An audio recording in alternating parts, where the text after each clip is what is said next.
Uh, Now, just while others are joining, let us revise what we studied in yesterday's lecture.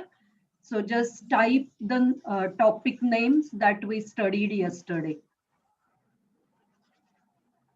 Just revise what we studied yesterday. Please type. Okay. Soumya, any other thing we studied? Yes, we studied about what is pixel, what is digital image. Then one more answer I'm getting from Sai, components of image processing. Now I request others to type names of components of any image processing system.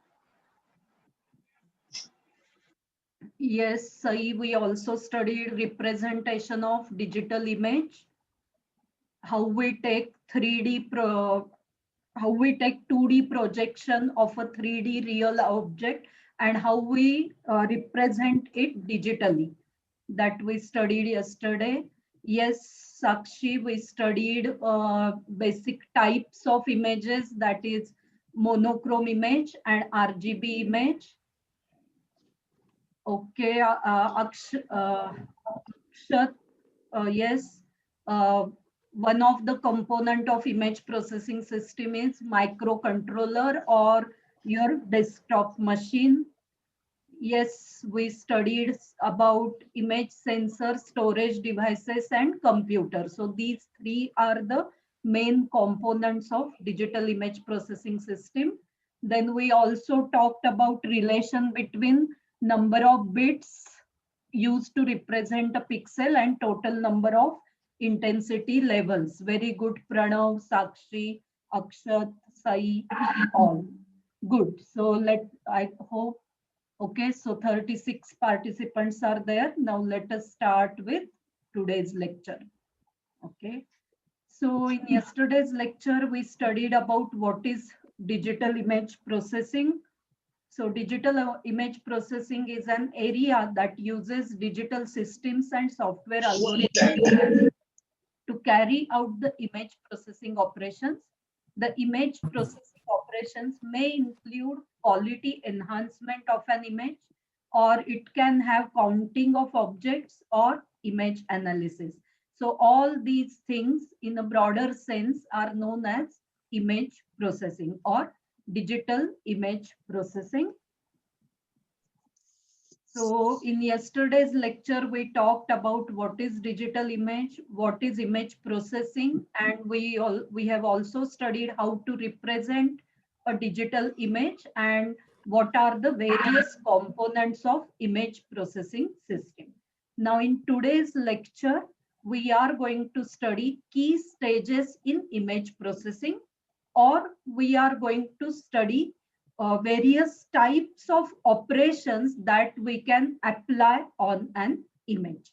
Okay, so we can call it as types of image processing or classes of image processing or stages in image processing. Okay, so in this one slide, you are able to observe various stages or key stages in digital image processing. So first stage is, of course, image acquisition. In yesterday's lecture, we talked about it. Then after this stage, all rest blocks, they represent various types of operations that we can apply on an image. Okay. So as mentioned here, this operation can be image enhancement or image restoration, or it might be morphological processing, or it is segmentation, or it is object recognition and object representation and description. Okay. Then another type of operation which is specially used for color images, that is color image processing. Okay, so all these operations we can apply on monochrome image as well as color image.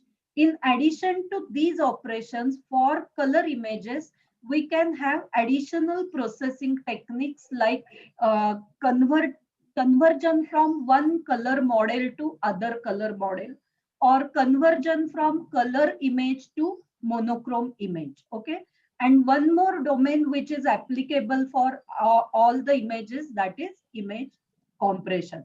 So image compression is required for every application because we need to store those images in some storage medium and we want to reduce its size. So image compression is required for all the applications. Also, whenever the application needs transmission or reception of images, of course, image compression, decompression cycle is required. Okay, so these two are shown separately. And here, usually for many real applications, these stages are applied on any given image in the sequence as shown here. So usually first there is image acquisition stage, then enhancement, then restoration, then maybe morphological processing, segmentation, object recognition, etc. But all these stages are not mandatory for each and every application. Few of these are used for most of the applications. Okay, so let us have a look at all these individual stages. Basic introduction to all these stages. Okay, so as we talked yesterday, image acquisition. So it basically converts your real object into 2D projection, and it is achieved by some imaging system or image acquisition system. Then next stage. So next block is image enhancement. So what this image enhancement operation does, it basically makes your image suitable for all next stages. So it processes the input image so that it becomes suitable for all next stage operations. So as shown here, you can observe that this is an input image. But for this image, is the contrast good? Please type yes or no. If you look at this image, is the contrast is good? Yes, Sai. The contrast is not good. This is a low contrast image. Yes, Nishank, Soumya, all of you have answered correctly. This contrast is not good. So we can apply one image enhancement technique to improve contrast of this image. So we will be studying all these operations in detail in unit 2, but this is just introduction. Okay, so with contrast enhancement operation, when we apply it on this image, it results in an image which has very good contrast, right? Do you agree? This second image has very good contrast. Why? Because we have applied contrast enhancement operation on this input image. Okay, so basically, image enhancement means to process an image so that it becomes suitable than original for specific application. So there are many examples like contrast enhancement. We can improve quality of image by applying sharpening filter. Okay, so whenever we are interested in object detection using edges, we can sharpen the image, and because of sharpening operation, edges are prominently visible. Then when we want to remove noise from the image, we can apply smoothing operation. Okay, so these are various image enhancement operations. So here one more example is shown. This is input image, and when we apply image sharpening, you can get this image. With one more technique, you can get this image. So if you compare these two bottom images with original image, we can easily identify that edges are sharpened in the resultant image. If you want to detect simply edges, you can use this image where edges are prominently detected and other background is subtracted. Only edges are available in this particular image. Okay. This is one more example. This is again, if you look at this image, this is an image which is captured in low light. Okay, And when we apply contrast enhancement operation, we can get an image with improved contrast. Okay, do you agree to this? So this is an example of color image where contrast is improved, and this previous was same operation, contrast improvement, but it was on monochrome image. Okay, so this is introduction to image enhancement. Now let us go to next operation, that is image restoration. So as the name indicates, in image restoration, we try to restore the image from degradations. Okay, so if you look at this image, this is one satellite image which is corrupted by some noise, which is so here you can observe that some regular grids are replicated on the image. Okay, and this is an image which is restored, where restored image, this is by removing the noise. Okay, now how this image restoration is different than image enhancement. In case of image restoration, basically what we try to do is we model the degradation by some mathematical formulae, and we apply inverse of this degradation model in order to restore the original image. Okay, so your image enhancement as well as image restoration both try to improve quality of the image, but the way or the method by which it is implemented is different. In case of image enhancement, we don't have prior knowledge of degradation. We don't model it mathematically. But in case of image restoration, we model the degradation by some mathematical model, and we apply inverse of that model on the image in order to restore the original image. Getting the difference between these two operations, enhancement and restoration? Please type yes or no, just basic concept, whether you're getting or not. Okay, so basically in case of image restoration, we model the degradation and we apply inverse of the model to restore the image. One more example is, if your image is corrupted by motion blur, say your object is steady and camera is moving. In that case, your image, captured image, is affected by motion blur. Now, if you know speed of motion, if you know distance of your camera from the object, you can easily modify the motion blur by mathematical equation. Then simply apply deblurring or inverse of the degradation on the image to restore the original image. So if there is motion blur, we can apply deblurring function to restore the original image. Here two additional examples are shown. Here this image is skewed slightly. These edges, horizontal and vertical edges, are not proper. Okay, but by applying inverse of degradation, you can recover the original image. Here this image is corrupted by salt pepper noise. Here, are you able to observe black and white dots on this image? This is known as salt pepper noise because it looks like sprinkled salt and pepper on the food. Okay, so it looks like that, and hence the name is salt pepper noise. If you know the intensity of this salt pepper noise, you can easily apply a filter to remove this noise, and here the image is recovered. Okay?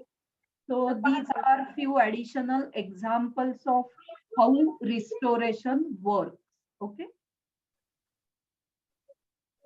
So we covered enhancement, restoration. Now let us talk something about morphological processing.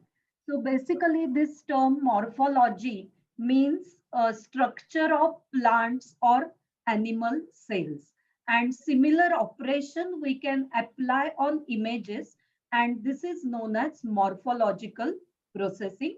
So here basically this morphological operations are uh, initially invented only for binary images. Okay, so the structuring element has binary form as shown here. Okay, so this is one example shown here. One of the two important operations under morphological processing are erosion and dilation. Erosion means you go on thinning the image. Okay, and dilation is exactly reverse operation. You go on fattening the image. Okay, so here one mask for erosion operation is shown. How the erosion is done? If any one of the neighbor has value 0, then the pixel under consideration, that is central pixel, its value is changed from 1 to 0. Okay, 0 represents black level, 1 represents white level. So what is its ultimate effect? If your pixel under consideration is surrounded by any pixel with value, at least single pixel with value 0, this central pixel is changed to 0 value. So that's why this thickness of these white lines it goes on reducing. Okay, so thus thinning takes place. Okay, and exactly reverse operation is thickening, and it is known as dilation. Okay, so here your what this image represents, can anybody tell me? This is very familiar image. Can anybody type answer? What? Fingerprint. Yes, it is a fingerprint. Pranav, Sharan, your answers are correct. Okay, so this fingerprint image is first binarized. Okay, so this is binarized fingerprint image, and then morphological erosion is applied. So after application of erosion, you can easily observe that on these two sides there are white dots. This is nothing but noise. Okay, and this noise is removed. At the same time, because of this erosion operation, all these lines thickness is slightly reduced, right? So this is an effect of applying erosion operation on the given fingerprint. Then this eroded image is dilated by applying dilation operation. So why this dilation is applied? So that unnecessary gaps produced because of previous thinning, those are gaps are closed, those gaps are removed by applying the dilation operation. Okay, so because of erosion, noise is removed. Because of this dilation operation, small gaps which are visible here, those gaps are closed, and you get the two fingerprint ridges or furrows. Okay, so this is because of dilation. So this erosion followed by dilation is usually known as opening operation. Okay, then further one more dilation is applied to to remove further gaps. Okay, and after this dilation, once again erosion is applied to get the appropriate fingerprint. So this is use of morphological operations in image processing.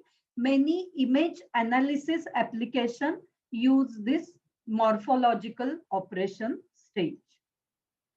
One more example of morphological operation is as shown here.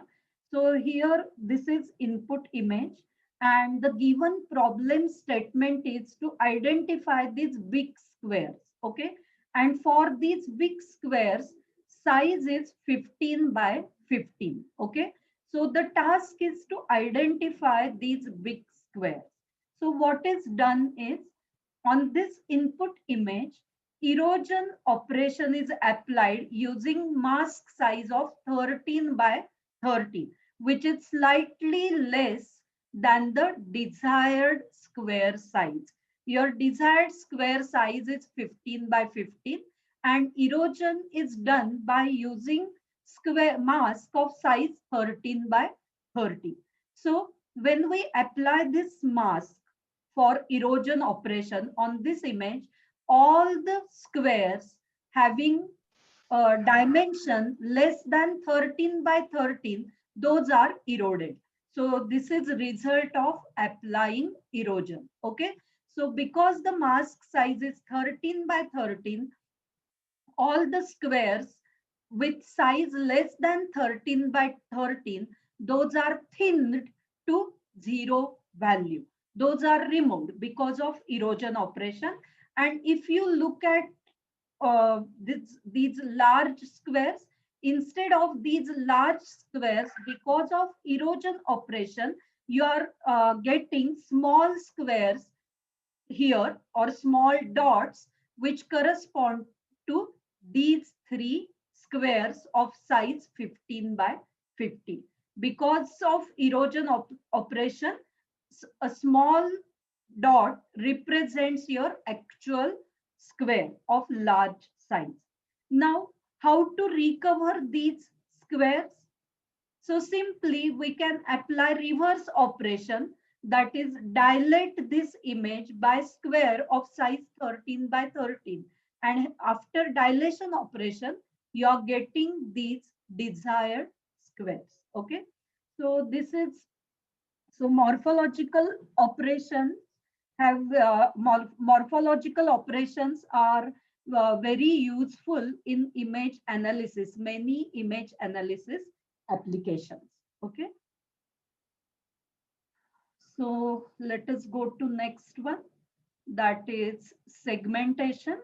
So basically, as the name indicates, segmentation means segmenting objects from background. Okay, we try to separate the objects from the background. So here one example is shown. This is input image. Okay, this is histogram of the image. Okay, so here this portion represents background pixels. Okay, which have sorry, these this portion represents your object, which has dark shades. Okay, here it is almost black. Okay, so these are very dark shades in the range 0 to 10, and background is very bright. Okay, so these are bright shades which are indicated by this portion of the histogram. So here for this particular image, simply by setting a threshold in between these two peaks, you can segment the image. So if you have your threshold, say around at gray value 125, you can segment the image. All the pixels having value greater than 125, you can treat them as background a background pixel, and all the pixels having value less than 125, you can treat them as object. Okay, so these are certain tools. Okay, this is image of tools, and these are segmented simply by threshold operation. But when the complexity of the scene increases, your segmentation becomes complex and complex. You need complex algorithms to segment your objects from the background. But just to introduce you what is segmentation, this basic example is used. Okay. So basically for segmentation, there are two approaches: discontinuity based segmentation or similarity based segmentation. In case of discontinuity based segmentation, uh, partition the image based on abrupt changes in intensity, that intensity or gray levels. And these abrupt changes are nothing but edges. So in case of discontinuity based segmentation, we detect the edges, and we using those edges, we try to segment the image into different regions. And in case of similarity based segmentation technique, it means to partition the image into similar regions. And similarity is some predefined criteria. So it might be similarity means if all the pixels are say having gray values in the range say 50 to 60, then we can call them as similar pixels. Or if they have some similar texture parameter, we can say similarity criteria is texture. Okay, so according to some similarity criteria, we are partitioning the image into different regions. Okay, so these are the main two approaches for segmenting the image. So here we can use similarity criteria if gray shade is having values say between 250 to 255, we are treating that it belongs to one particular region. So here you can observe that all the pixels having bright, having high intensity values, those are grouped in one region, and all other pixels having value which is out of this range, they are grouped in other region. Okay, then next stage or type of image processing operation, that is object recognition. Okay, now for this object recognition, we can say uh, it is an example of high level image processing. For this stage, your input might be some features or attributes which are derived from the image, and output is understanding the image or recognizing the object. So here one example is shown of flower classification. So for flower classification, we can have two input features, say petal length and petal width. Okay, so these two features, petal length and petal width, these features are derived by uh, processing the images by all these operations. Say first you take a flower picture, enhance the image, restore the image from noise, then segment the image. Okay, this morphological operation may not be required for all the application. Then we segment the image, okay, into different petals of the flower. From segmented image, we use some image representation description technique, and we measure the petal length and petal width, and then this petal length and petal width is used for object recognition or for object classification. Okay, so these two features, petal length and petal width, these are derived from one particular image after applying various operations on the image, and then you can go for object recognition or object classification. So there are three types of flowers as shown here. Type 1 is indicated here by triangles, type 2 is indicated by squares, and type 3 is indicated by circles. And if from using petal length and petal width, this is a cluster plot which gives you clusters for these three types of flowers. So you can observe that if petal length and petal width is very small, in this you're getting a cluster of type 3, Iris setosa. So setosa is the type where petal length and petal width is low. And you are getting another cluster here where there are type 2 and type 3 are concentrated. If you go to this middle portion, most of the flower types concentrated here are from type 2, that is versicolor, and the third type, which is represented here by triangle, where your petal length and petal width is very large, and these are flowers from type 1, okay, which are indicated by triangle. So you are getting here three clusters. This is for type 1, this second cluster is for type 2, and this third cluster is for type 3. Okay, so by use with object recognition, basically we try to classify the objects which are obtained after segmentation. Okay, so this is one more processing related to images. Okay, it is not directly operated on image, but we are using previous results of image operation, various operations, as input to this object recognition stage. Getting this at concept level? Okay, so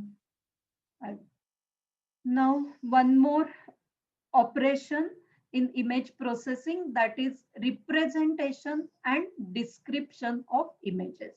So after segmentation, basically we can segment various objects and we can represent them in boundaries as shown here. Okay, so after segmentation we can determine various object contours or object boundaries.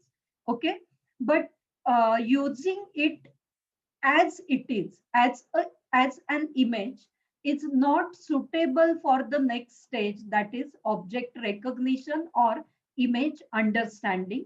So in between segmentation and object recognition, we need this step, that is representation and description.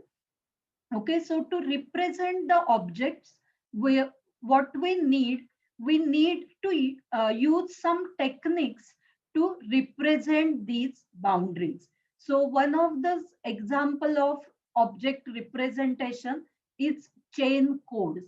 Okay, so as shown here, we can code the object boundary in terms of directions.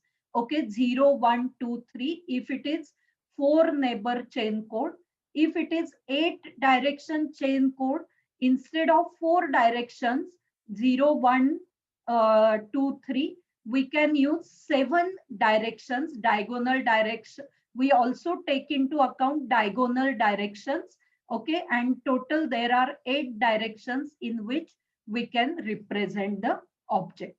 And there are various other object representation and description techniques. Okay, see this representation and description, this block sometimes we need between segmentation and object recognition, and sometimes we need it after object recognition to represent the knowledge, whatever we understand, to represent that thing or to describe the thing in terms of a format which human can understand. Okay, so this representation and description block is that might be needed after object recognition stage.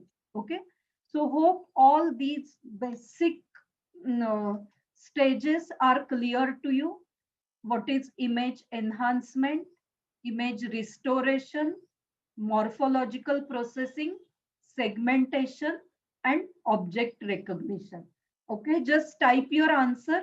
What do you mean by image enhancement?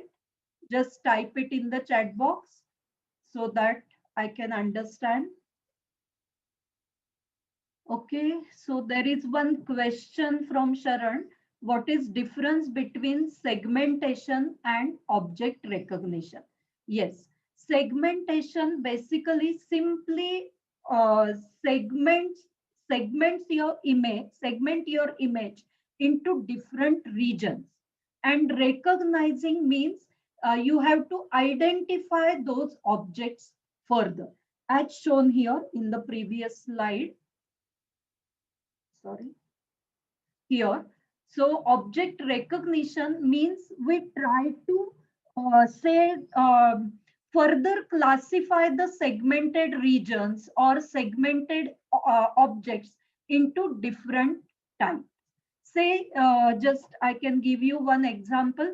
Say if you have an image with say one square, one triangle, and one circle. Okay, so after image segmentation, these three objects square, triangular, and circle. These three objects are separated from the background. That is meaning of segmentation. Now, object recognition means further we are dividing those objects into three classes. I want to divide those objects into, say, square class, object having square shape, object having triangular shape, object having circular shape. That is meaning of object recognition. Having greater knowledge about the segmented region or segmented object. That is object recognition. Sharon, is it clear?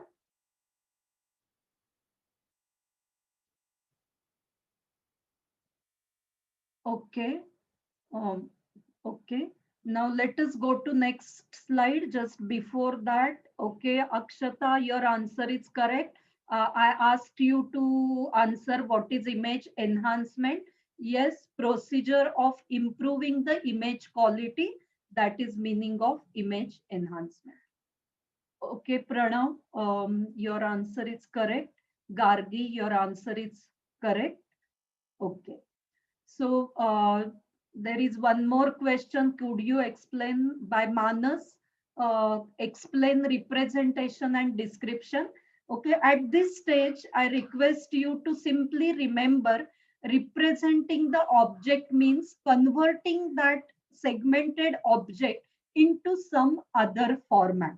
Here, when you code it with chain code, instead of representing in image format, you can simply represent it by codes. Say if you start from this point, you can represent this boundary in terms of 0 and 1s. 0, then 1, 1, 0, 1, 0, 0.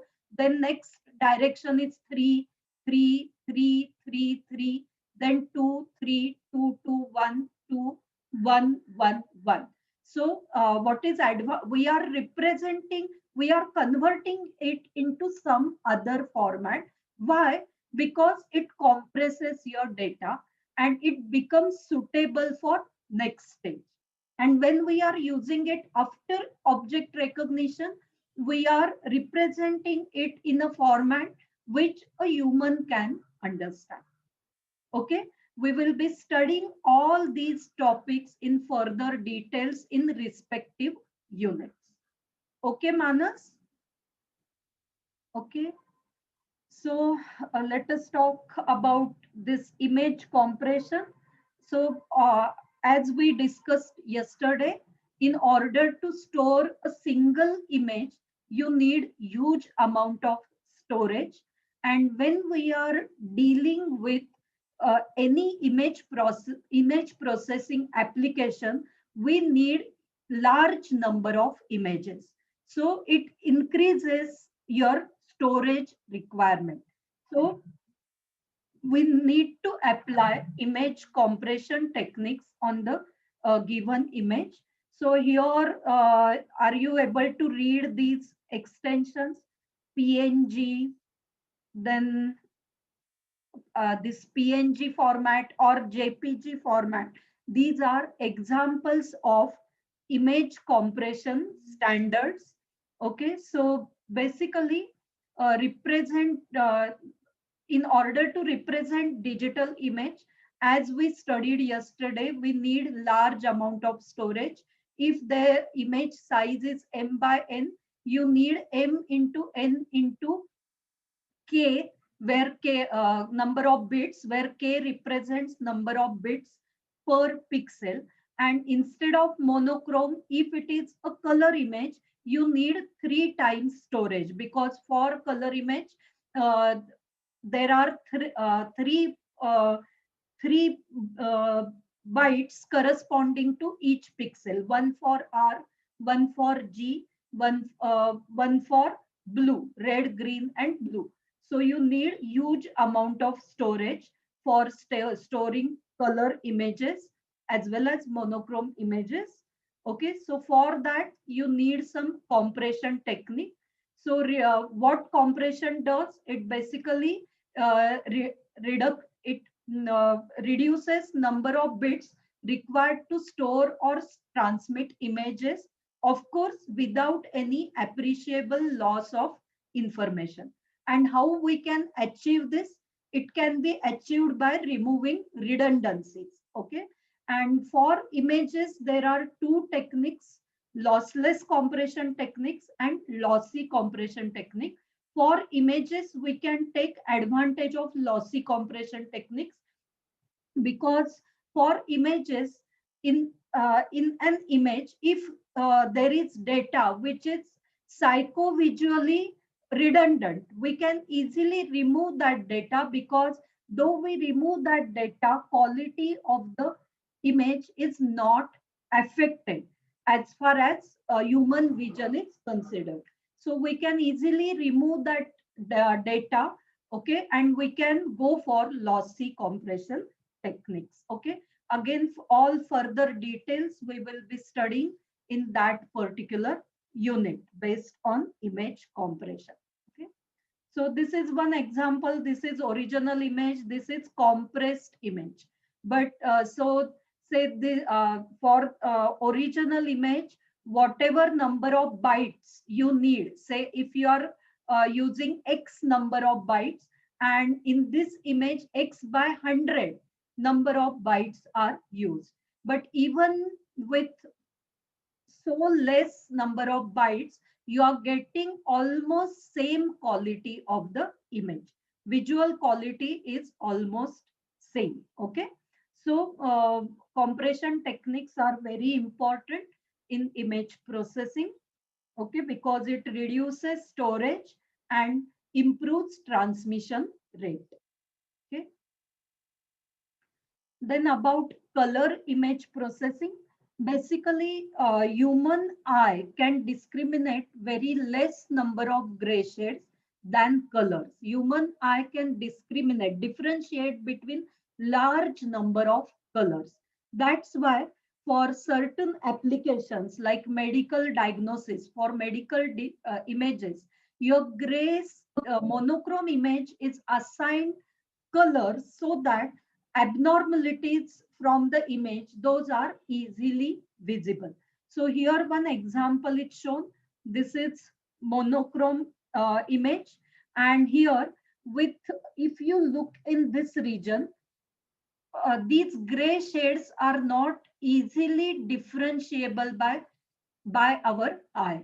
But if we assign colors, various regions in this image are easy, we can identify those regions easily, right? These regions are easily visible when we assign colors to them. And this is an example of pseudo coloring. Okay, pseudo or false coloring. We are assigning false colors to original gray image. Okay. So if you observe here, these 1, 2, 3, 4, 5, 5, 6, 7, almost 7 different regions are visible because of 7 different colors, right? One, so the region uh, indicated by red color, there is another region